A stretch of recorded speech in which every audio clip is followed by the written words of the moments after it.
Sir प्रणाम। आपका हमारे चैनल में बहुत बहुत स्वागत है। हम आज आपके जीवन के क्रम को जानने का प्रयास करेंगे, जहां से आप प्रारंभ किए अपने शिक्षा दीक्षा और किस तरह के जीवन में कठिनाई आई, फिर कैसे आपने समाज में एक प्रेरणा के स्रोत बने। इन सारी चीज़ों पर आपसे बात होगी।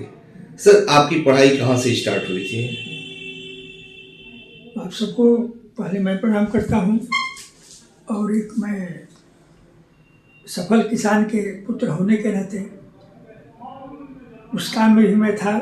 मेरा कहीं ध्यान नहीं था कि नहीं हम आगे हम पढ़ेंगे या अध्यापक बनेंगे, कुछ बनेंगे। लेकिन परिस्थितियाँ जो हैं मनुष्य को निश्चित रूप से निश्चित उद्देश्य की ओर बाध्य कर देती हैं जाने के लिए।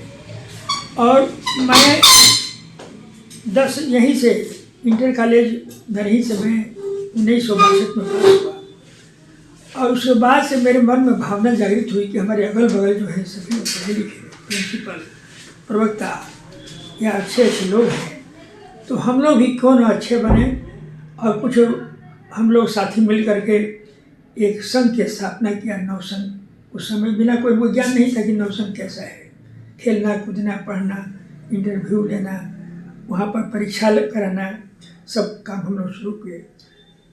अब पढ़ने की लालसा हमारी हुई तो हमारी ये भी लालसा होने लगी कि मेरे जीवन में पहला बात मैं 1962-63 में सोचा कि मैं भी एक सहायक अध्यापक या स्कूल अध्यापक बनता। और 1964 में इंटरमीडिएट कॉलेज चितबड़ा गाँव से मर्चेंट से मैं द्वितीय श्रेणी में आर्ट साइड से पास हुआ। इसके बाद मेरी और ललक हुई कि नहीं मैं और इस तरह से जाऊँ। उस समय BA MA BEd ये सब करना जरूरी था। टाउन डिग्री कॉलेज बलिया से मैं BA किया 2nd क्लास। और इसके बाद काशी विद्यापीठ से मैं MA किया इतिहास से। लेकिन उनके अनुसार हमने देखा कि इतिहास से कोई अच्छा अध्यापक नहीं बन पाऊँगा। मेरी रुचि अंग्रेजी में भी थी और इसलिए मेरा BA में था। और मैं गोरखपुर यूनिवर्सिटी से 1972 में मैं इंग्लिश में 3य श्रेणी से पास हुआ। जबकि बहुत बार बहुत से लोग प्रयास करते थे हमारे क्षेत्र में, कसमाबाद से लेकर के गांधीनगर तक, लेकिन लोग पास ही नहीं होते थे। मैं पास हुआ और उसके बाद से मेरी ये भी भावना बनी कि मैं एक योग्य अध्यापक बनता। बड़े अच्छे अच्छे अध्यापक प्रिंसिपल हमको मिले जगह जगह से। और उन परिस्थितियों में जैसे आपने प्रश्न कहा कि नहीं वर्तमान परिस्थितियाँ कैसे उसमें अपने ऐसा किया, तो परिस्थितियाँ थी हमारे पिताजी निश्चित रूप से किसान थे, लेकिन हमको पढ़ने के लिए बस कर यही कि पढ़ता है कि नहीं पढ़ता है, लिखता है कि नहीं लिखता है। मैं इस तरह से पढ़ लिख लिया और भगवान की कृपा से मेरी पहली पोस्टिंग 12 ब्लॉक में किसान इंटरमीडिएट कॉलेज में मेरी नियुक्ति हुई सिटी ग्रेड में। और 5 वर्ष के बाद ही या 4 वर्ष के बाद ही पोस्ट खाली था, मेरा प्रमोशन हुआ 80 ग्रेड में। और वहाँ पर मैं 12 वर्षों तक पढ़ाया। गांव के लोगों ने कहा कि इतना सब रुचि लेता है सामाजिक काम में, सब आप लेते हैं आप लोग, ऐसे अध्यापक हमारे स्कूल में भी होते हैं। तो 1984 में दोनों समितियों ने मिल करके, दोनों डे हाउस लोगों ने मिल करके हमको यहाँ बुलाया। और मेरे मन में भी हो कि नहीं नए हम लोग कार्यक्रम कराएं, कुछ अध्यापकों को बुलाएं, कार्यक्रम कराएं, पढ़ाई लिखाई की बात सोचें। और इस तरह से सब उस समय आसान काम नहीं था। पढ़ाई बड़ी अच्छी थी, चरित्र निर्माण की बात होती थी, डिजिटल इंडिया की बात आपने कह दिया, सही है। यहाँ पर ये सब कौन हो जाता है। आपने कहा कि भाई पढ़ाई सही नहीं कि सब हम पढ़ लेंगे, मोबाइल से ही लेंगे, पढ़ लेंगे, क्या पढ़ लेंगे। अब उस समय था हम लोग लड़कों को पीट देते थे, सजा भी देते थे, गार्जियन भी खुश होते थे। भाई बहुत अच्छा किया उन्होंने, अनुशासन प्रथम था। वर्तमान में परिस्थितियाँ बस वोट का ज़माना है, राजनीति में आकर के सरकारें जब आई तो मैं मुख्य रूप से समझता हूँ कि उत्तर प्रदेश की शिक्षा व्यवस्था इन लोगों ने बर्बाद किया। अब डांटने का भी हमको नहीं था।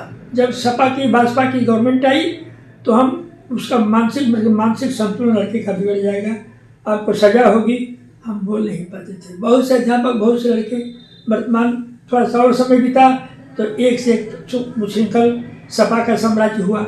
बहुत से लोग आ गए जहाँ पर अनुशासन शासन की बात नहीं थी, जब हम लोग छुरा रख करके और पर्चा बनाना था, कॉपी लिखना था, अध्यापक लिखाते थे, नैतिक पतन भी हुआ। लेकिन उस अवस्था में भी हम लोगों ने प्रयास करके ऐसा मॉडल बनाया कि नहीं, हम नकल नहीं होने देंगे और हम पढ़ाई करें कि हमारे अच्छे बच्चे जो हैं निक से निकलें।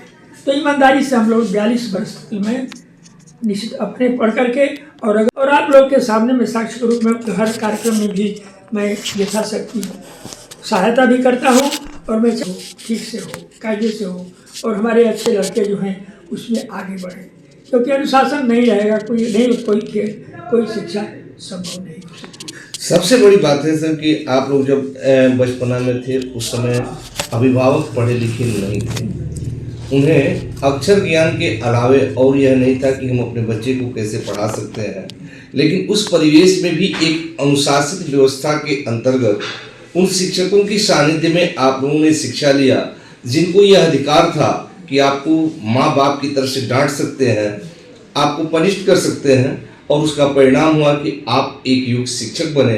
इतना ही नहीं, आपके पढ़ाए हजारों बच्चे आज भी आपको श्रद्धा से नमन करते हैं। ये सारी प्रक्रियाएं जो आज के परिवेश में है, क्या आपको लगता है कि जो आज की आधुनिक पढ़ाई है वह कहीं उस दिशा में चलेगी जैसे कि आप लोगों ने किया? नहीं, तो बहुत प्रश्न आपका अच्छा है और हमको सीखना है, इसका प्रसार प्रचार भी करना है कि अगर यही स्थिति रही तो किसी भी तरह से ये हमारी वर्तमान डिजिटल एजुकेशन जो है उसके तरफ नहीं जा सकता। राष्ट्र कमज़ोर होगा, चरित्र निर्माण नहीं बन पाएगा निश्चित रूप से। ये हमें अपना अनुभव है कि ये नहीं होगा। अगर है तो इसके साथ चरित्र निर्माण की भी बात सोची जाए, उसके बारे में सोचा जाए, ऐसे पाठ्यक्रम निश्चित किए जाए जहाँ पर बढ़िया से खेलें, बढ़िया से अपना चरित्र निर्माण करें, तब ये संभव है। आज के परिवेश में जो डिजिटल पढ़ाई हो रही है इसका कहीं ना कहीं बुरा असर होगा। इससे इस पढ़ाई से हम उस ऊंचाई तक नहीं जा सकते हैं जिन ऊंचाइयों को आज तक छुए हैं। आपके जमाने में जो पनिश करके पढ़ाया गया था उसका परिणाम हुआ कि आज हम हवाई जहाज उड़ाते हैं